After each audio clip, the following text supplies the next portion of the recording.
Pemirsa, seiring berkurangnya mobilitas masyarakat, kasus kecelakaan lalu lintas di jalan raya juga mengalami penurunan.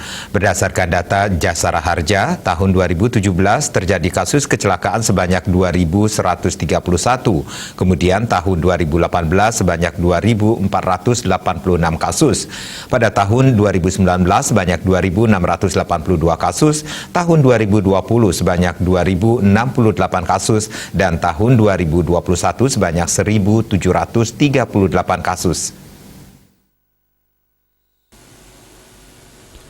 Kepala Jasara Harja Cabang Bali, Abu Bakar Al-Jupri mengatakan santunan yang diserahkan tahun 2017 sebesar 34,6 miliar, tahun 2018 47,2 miliar, tahun 2019 51,4 miliar, tahun 2020 40,2 miliar, tahun 2021 hingga November sebesar 31,5 miliar.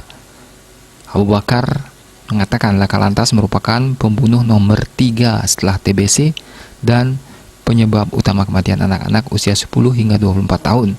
Dalam setiap jam 3 orang meninggal dunia sia-sia karena kecelakaan lalu lintas. Korban yang meninggal dunia akibat kecelakaan 62,5% keluarganya mengalami kemiskinan, dan korban yang mengalami luka berat 20% keluarganya mengalami kemiskinan. Sebanyak 48% korban adalah usia produktif, yaitu 20 hingga 49 tahun.